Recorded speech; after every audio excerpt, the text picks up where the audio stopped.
Welcome to Am I Famous Yet? Memoir of a Working Class Rock Star. This is chapter 17 called Trade Show Chops.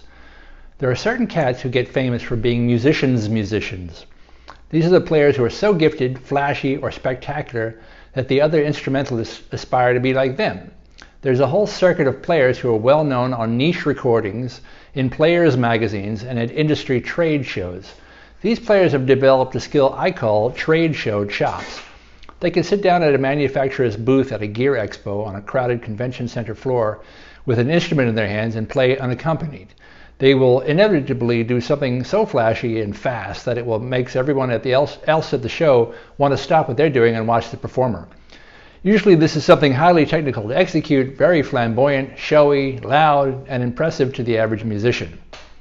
Once these skills have been developed over years of practice, it's possible to turn them into a full-time career, making paid appearances at trade shows, demonstrating instruments in music stores, performing at clinics, appearing in specialty magazines, and writing and selling instructional books and videos.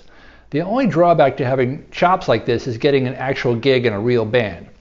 With a few exceptions of virtuoso bands, usually led by the chopsy musician in question, most sidemen gigs require functionality, collaboration with and support of other singers and musicians. When playing in an ensemble format, if one cat is furiously shredding away on his axe, it will cause the other players to turn to him and say, "Dude, what's up?" It is possible to have tremendous chops and also have the well-developed taste to know that mostly they're not to be used. But once that waterfall has been turned on, it's quite difficult to turn it back off again. It's also a common cop-out to claim I'm a groove player, meaning that the player isn't interested in the super chops because the true music is made by just laying back in the pocket and playing simply. I use this cop-out a lot. I never developed trade show chops. I enjoy ensemble playing, especially as a bass player. But I respect and admire the cats who can just sit down by themselves and shred something interesting. It's even more impressive when it's on a less traditional solo instrument like a bass. In actual fact, the truth lies somewhere in the middle. The best overall musicians are those who have tremendous facility and command of their instruments and the good sense to know when and where not to show off.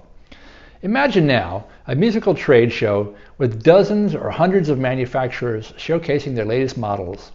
Imagine hundreds to thousands of eager music store owners, trade magazine journalists, and consumers all dying to get their hands on the newest piece of kit, the redesigned guitar, the shiniest new finished drum set, the latest synthesizer with the newest sound patches, and the latest custom-made bass. Imagine, if you can, the sound of up to 1,000 instruments all playing in the same room at once. Oh no, I don't mean in the sense of a symphony orchestra where everyone is a master of their individual instrument, all of them in tune with everyone else, and all playing the same compositional masterpiece in perfect concert. Oh no, not that. Imagine countless perpetual adolescents desperately slashing away at instruments that aren't even in tune with themselves, instruments over which they hold little to no mastery, yet desperately hope to appear that they do. Instruments capable of making gorgeous artistic statements, but equally capable of generating the most agonizing caterwaul known to man or beast. Imagine 1,000 people playing 1,000 different songs on 1,000 different instruments. Even if each individual performance is being beautifully executed and perfectly in tune, like 1,000 phonographs, all with their needles playing beautifully produced vinyl, by the time all of them are going simultaneously, quite a cacophony has been generated.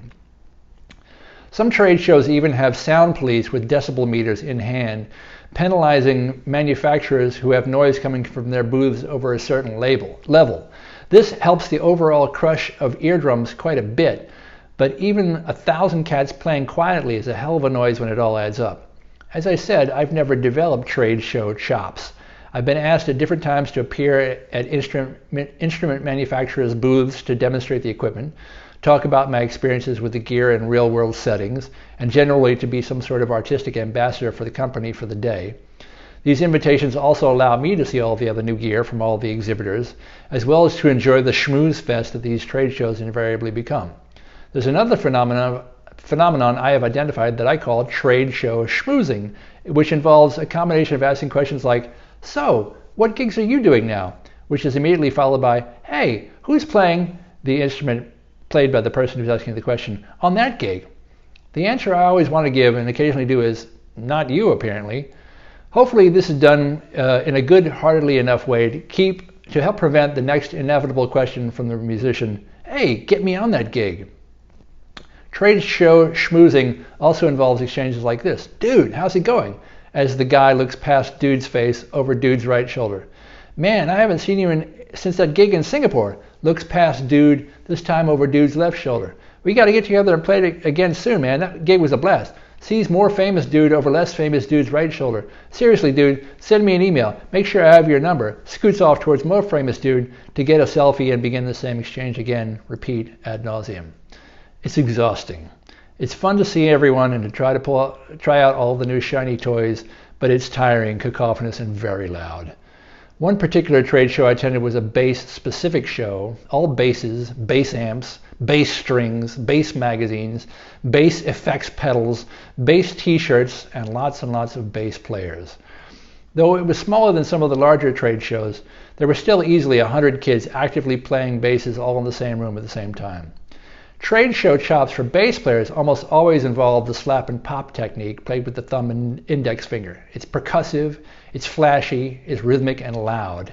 It allows 100 kids to simultaneously imagine that they are Flea from the Red Hot Chili Peppers. Flea can fill a stadium with sound all by himself pretty well, so imagine how eye-crossing 100 kids all flailing away on basses at the same time must sound. The company I was showing gear for that day, Warrior Instruments, makes gorgeous custom-designed basses out of beautiful exotic hardwoods. They do tremendous work. Some of the basses have ornate mother-of-pearl inlays, high-fidelity onboard electronics, and even LED fret dots that illuminate the neck of the bass on dark stages. One of the showpieces for this company's display was a hyper-extended range 9-string bass. It was a beast.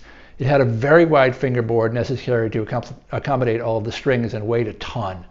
While I've met people who actually do play such instruments, this one was designed to be as much of a conversation piece and a curiosity to get people into the booth as anything else. A standard Fender bass guitar has 4 strings on it. Most players use standard 4-gauge 4-string basses in most applications. There's a significant number of players who regularly use 5-string basses that have 1 additional lower string than the standard Fender. This low B string can range from thunderous to just plain flatulent, depending on the player and the instrument. There's even a smaller yet more dedicated number of musicians who swear by 6-string basses. These have 1 extra lower string and 1 extra higher string than the standard Fender.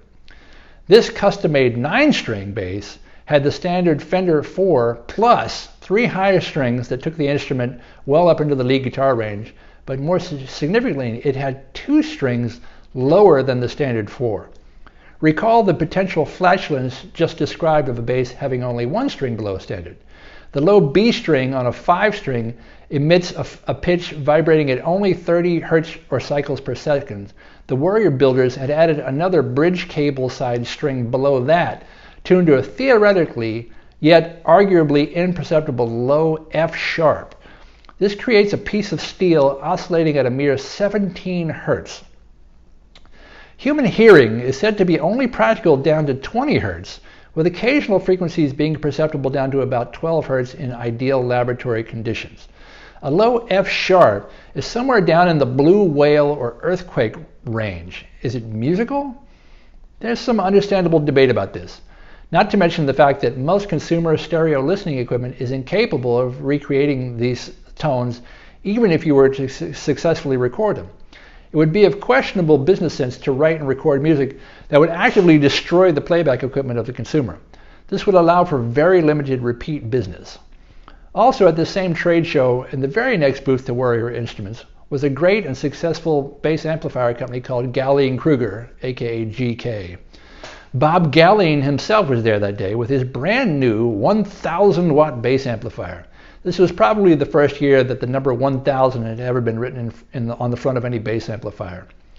Keep in mind that the Marshall guitar amps that Jimi Hendrix played out of were only 100 watts each. Even if he had 2 or 3 of them going, he still wasn't up to 1,000 watts. We won't get into The Who and their stadium-sized walls of amps. Even those stacks were still just multiples of 100 watts or so each.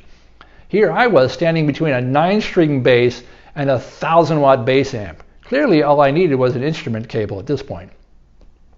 I asked Bob Galline if he minded me blowing up his new amp. I meant this partially as a joke, though I am actually hard on amps and have blown up a lot of them.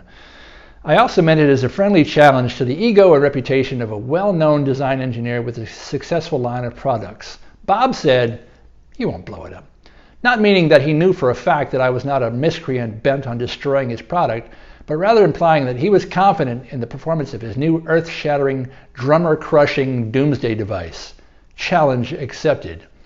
I plugged the 9-string bass into the 1000-watt amp. I turned the volume all the way up. I hit one single low F-sharp note that sent a standing wave of rumbling sound through the building like a sustained clap of thunder.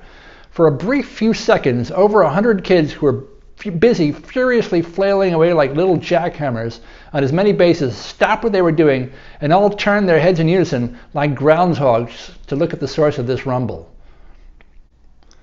For one brief instant, the hall was silenced like Billy the Kid who just walked into the Dry Gulch Saloon. While I don't have and will probably never develop trade show chops, for a fleeting moment in time, I was the dude who played the low F-sharp that stopped the world.